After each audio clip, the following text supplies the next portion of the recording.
કામ છે. હવે બાયોમેગ્નેટ થેરેપી આજની તારીખમાં જે પણ બીમારી આપણા શરીરમાં આવે છે કોઈના પણ, એનું એક મુખ્ય કારણ છે લાઈફ ટાઈમ. આપણી જે લાઈફ ટાઈમ છે એ આખી બદલાઈ ગઈ છે. આજની તારીખમાં આપણા કુદરતે આપણને 5 તત્વો ફ્રીમાં આપ્યા છે. હવા, પાણી, ખોરાક, અગ્નિ, ધરતીનો પાવર, બધું ફ્રીમાં. પણ આપણે એની લાઈફ સ્ટાઈલના હિસાબે એની પરિસ્થિતિ બગાડી નાખી છે.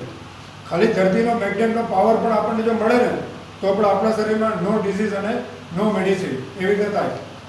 અને આપણું ધરતીનો મેગ્નેટ, આપણી ધરતી છે એ પણ એક બહુ મોટું હ્યુજ મેગ્નેટ છે, પણ આપણે એને સમજતા નથી. આપણું શરીર દિવસે દિવસે સ્પંજની જેમ સંકોચાઈ જાય છે. એનું મુખ્ય કારણ છે વિટામિન ડી અને બીજું છે ધરતીનો મેગ્નેટનો પાવર. વિટામિન ડીની બીમારી એક વખત માણસને લાગી જાય પછી બધી બીમારી આસ્તે આસ્તે લાગુ થઈ જાય. શાસ્ત્રમાં એમ લખેલું છે કે તમારે સૂરજ ઉગે એની પહેલાં ઉઠવું જોઈએ. સાચી વાત છે ખોટી વાત છે? આપણે એવું કરતા એટલે રોજ સવારે સૂરજ ઉગે એની પહેલાં આપણે ઉઠવું જોઈએ અને ધરતીનો સ્પર્શ કરવો જોઈએ, તો આપણા શરીરમાં બ્લડ સર્ક્યુલેશન સારું થવા માંડે. બીજું, આજે તમે જોશો આજુબાજુમાં બધી જગ્યાએ મોટા મોટા ટાવર છે, મોબાઈલના રેડિયેશન ટાવર છે. આપણી આજુબાજુમાં બધી જગ્યાએ ખાવા પીવાના જે બધા આપણે જેમ ગમીએ છીએ એમાં બધામાં કેમિકલ આવે છે. અને એ કારણે આપણે જે ધરતીનો મેગ્નેટ મળવો જોઈએ એ હવે આજુબાજુમાં જે ટાવર છે ને એને મળે છે, અને આપણને જે મળવું જોઈએ એ નથી મળતું. આ બીમારીનું મુખ્ય કારણ છે. અને આપણું શરીરનું જે બંધારણ છે, સેલ, ટિશ્યુ, ઓર્ગન, સિસ્ટમ અને પછી બોડી બને છે. ડૉક્ટર અને ડૉક્ટરની જે દવા છે એ આપણા અંદર અવયવો છે એના ઉપર કામ કરે, પણ બીમારી દૂર થતી નથી. અમે લોકો સેલ ઉપર કામ કરીએ છીએ, જે આપણા શરીરનું બંધારણ છે એના પર કામ કરીએ છીએ, અને એના હિસાબે આપણું શરીર હેલ્ધી થાય છે. બ્લડ સર્ક્યુલેશન ઓછું થવાનું મુખ્ય કારણ છે આપણે મેગ્નેટનો પાવર નથી જાણતા અથવા એના સંપર્કમાં નથી. અને એને જોવે છે 60 to 70 ml ઓક્સિડેટેડ બ્લડ અને ઓક્સિડેટેડ વોટર, જે બંનેની માત્રા દિવસે દિવસે ઘટતી જાય છે, અને એના હિસાબે બધા આજની તારીખમાં પરેશાન છે. આ બધા બીમારી આવવાનું મુખ્ય કારણ છે, બીમારી અહીંથી શરૂઆત થાય છે આસ્તે આસ્તે, અને ખબર નથી પડતી.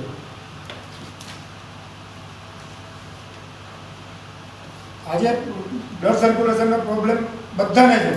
આજે હાર્ટ એટેક આવવાનું મુખ્ય કારણ છે બ્લડ સર્ક્યુલેશન. બધાને હું એક જ સવાલ પૂછું છું કે પહેલાં લોકોને હાર્ટ એટેક ક્યારે આવતા હતા? 60 વર્ષ પછી. આજે ગમે ત્યારે આવે છે અને એક જ આવે છે. એનું મુખ્ય કારણ છે કે બ્લડ સર્ક્યુલેશન એનું પ્રોપર નથી. જે દિવસે તમે મેગ્નેટના સંપર્કમાં નથી એ દિવસે તમારો મગજ ગુસ્સામાં હોય, અને જે દિવસે તમે બ્લડ સર્ક્યુલેશન મેગ્નેટના સંપર્કમાં આવી જાઓ ને એટલે ઓટોમેટિક તમારું બ્લડ સર્ક્યુલેશન સારું થવા માંડે. બરાબર? બાયોમેગ્નેટના સંપર્કમાં આવવાથી તમારા શરીરમાં એક કોસ્મિક એનર્જી ઉત્પન્ન થાય, અને એ કોસ્મિક એનર્જી ઉત્પન્ન થવાને કારણે તમારું બ્લડ સર્ક્યુલેશન અને ઓક્સિજન લેવલ પ્રોપર થવા માંડે. આ બે વસ્તુ જો તમારા શરીરમાં બરાબર થાય તો ઓટોમેટિક તમારું શરીર નિરોગી થવા માંડે. આ એનું મુખ્ય કામ છે. હવે સેલ હેલ્ધી હોય તો આપણા ઓર્ગન, આપણા શરીરની અંદર જે બધા અવયવો છે એ સ્વસ્થ થઈ જાય. શરીર સ્વસ્થ તો ઓર્ગન સ્વસ્થ. હવે આપણા શરીરની અંદર 78 અલગ અલગ બધા પાર્ટ છે. એને સારું રાખવા માટે આપણે કાંઈ કરતા, એને બગાડવા માટે બધું કરીએ છીએ. એ શરીરને બગાડવા માટે બધા પ્રયત્નો કરીએ છીએ, પણ શરીરને સારું રાખવા માટે આપણે કાંઈ કરતા નથી. નથી યોગા કરતા, નથી કસરત કરતા, નથી ટાઈમ ટુ ટાઈમ સૂતા, કે નથી ટાઈમ ટુ ટાઈમ જમતા. જે કરતા હોય બરાબર નથી કરતા.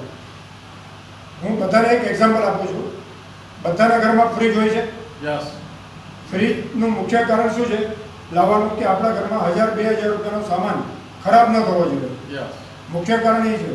અને 20,000 રૂપિયાનું આપણે ઇન્વેસ્ટમેન્ટ કરીએ છીએ, અને દર મહિને 500 રૂપિયા પણ બિલ આવે છે. હવે આપણા શરીરની અંદર 78 અલગ અલગ બધા પાર્ટ છે, અવયવો. એની કિંમત કેટલી છે? અને એને સારું કરવા માટે આપણે કાંઈ નથી કરતા. એના માટે એક જ સોલ્યુશન છે, બાયોમેગ્નેટ થેરેપી અને આ બૂટ. કારણ કે એ બૂટ તમારું બ્લડ સર્ક્યુલેશન અને ઓક્સિજન લેવલ પ્રોપર તળિયાથી થાય. આપણું જે પગનું તળિયું છે ને એને સેકન્ડ હાર્ટ કહેવામાં આવે છે. આપણા બધા શરીરના અવયવો જે છે ને એના બધાના પાર્ટ હાથમાં અને પગમાં આપેલા છે. એને બરાબર પ્રોપર બ્લડ સર્ક્યુલેશન થાય એટલે ઓટોમેટિક સારું થવા માંડે. આ જમીનમાંથી નીકળેલી માટી છે.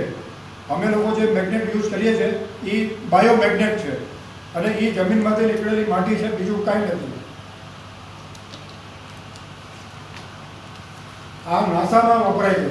જે બાયોમેગ્નેટ જે છે ને, આપણે જે મેગ્નેટ વાપરીએ છીએ એ નાસામાં સાયન્ટિસ્ટ લોકો આનો ઉપયોગ કરે છે અને એ મેગ્નેટ અમે લોકો લાવ્યા છે અને લાઈવ પ્રેક્ટિકલ અમે લોકો એના વિશે બધી માહિતી આપીએ છીએ. અત્યાર સુધીમાં આપણે જે જોતા હતા આ કાળો મેગ્નેટ, બરાબર, આ મેગ્નેટ અને આ મેગ્નેટમાં શું ફરક છે એ આપણે સમજવું બહુ જરૂરી છે. આ મેગ્નેટ છે આર્ટિફિશિયલ છે, કોમર્શિયલ છે અને આનો પાવર દિવસે દિવસે ઘટતો જાય. એટલે ડૉક્ટર લોકો હવે આને પ્રમોટ નથી કરતા. આ જે નેચરલ જમીનમાંથી નીકળેલી માટી છે અને એનો પાવર કોઈ દિવસ ઓછો થતો નથી. હવે આ બંનેમાં શું ફરક છે જરા આવી રીતે આંગળી રાખો છે, આમ આંગળી રાખો, હજી આગળ. હવે આંગળી ઊંચી કરો, આમ સીધી રાખો. હવે આંગળી ઊંચી કરો. આ આંગળીમાં ચીપકતું નથી, બરાબર. હવે આના પર હવે આમ શું ચોટી ગયું. આ એનું કામ છે, બરાબર. હવે આ ચીપકવા પાછળનું મુખ્ય કારણ શું છે કે આપણા શરીરમાં છે લોહીની અંદર છે હિમોગ્લોબિન. હવે હિમોગ્લોબિનની અંદર છે આયન. હવે એ આપણા શરીરમાં જે આયન છે એ કોને ઓળખે? મેગ્નેટને. એટલે આ 100% કામ કરશે અને આ 1% પણ કામ નહીં કરે. એટલે આ છે બાયોમેગ્નેટનો પાવર અને આપણા બધા માટે આ જરૂરી છે. અને સૌથી વધારે જો આજની તારીખમાં જો કોઈ ખતરનાક હોય તો એ છે મોબાઈલનું રેડિયેશન. એનાથી બચવા માટે આપણી પાસે સોલ્યુશન શું છે? કાંઈ નથી. મોબાઈલ વગર નહીં ચાલે, જમ્યા વગર ચાલશે, મોબાઈલ વગર નહીં ચાલે. એટલે બીમારી આવવાનું મુખ્ય કારણ છે મોબાઈલ રેડિયેશન પણ.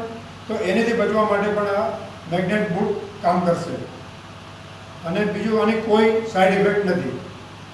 એટલે આપણા હેલ્થ માટે પહેલાં લેવાનું છે, પછી આપણા પરિવાર માટે લેવાનું છે અને પછી સમાજ માટે.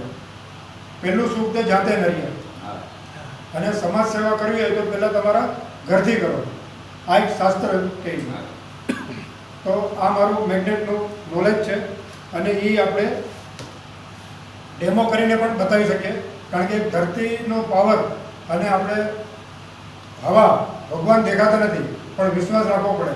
એવી રીતે આ મેગ્નેટનો પાવર અનુભવ કરવો પડે અને એના માટે અમે લોકો ડેમો પણ કરીને બતાવીએ છીએ. ડેમો તમે જોયા છે બૂટના? કરો, આમના પર કરી બતાવો. આમના પર કરી દો, તમે કરી દો. આવો સંજયભાઈ.